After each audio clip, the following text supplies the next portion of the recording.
हे बघितल्यावर मला शॉकच बसला. पुढे सांगतेच ब्लॉगमध्ये झालं काय. तर आज रात्रीच्या जेवणामध्ये मी बनवायला घेतलं होतं खिचडी भात. कुकरमध्ये कांदा, टोमॅटो सगळे काही मसाले टाकले, तांदूळ टाकलं, पाणी टाकलं आणि मग त्यानंतर ना मी कुकरला इथे झाकण लावायला घेतलं आणि बघते काय तर कुकरच्या झाकणचं जे हँडल असतं तेच तुटलेलं होतं.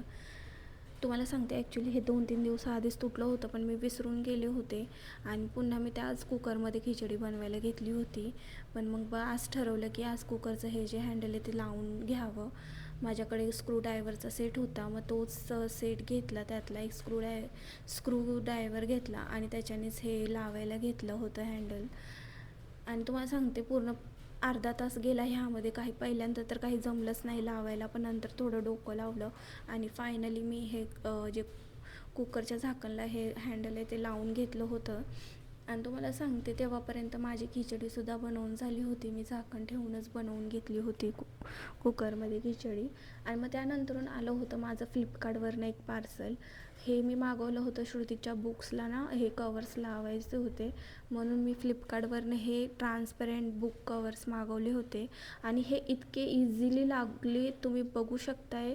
फक्त त्याच्यावरचं पेज हटवायचं काढायचं असतो आणि हे खूप इझिली चिपकून जातात. जास्त वेळ पण लागत नाही, झंझटमारी पण नाही ह्यामध्ये जास्त. तुम्हाला पण ह्याची लिंक हवी असेल तर कमेंट करा, मी पाठवते. खूप मला आवडलं हे प्रोडक्ट. आणि मग त्यानंतरून जेवण झालं बनवून. मी पापडसुद्धा तळले होते मस्त. आम्ही दोघांनी खिचडी भात खाऊन घेतला, पापड खाल्ले. त्यानंतरून श्रुतीच्या पप्पाने त्याच्यासाठी मागवली होती ब्लिंकिटवरनं आईस्क्रीम.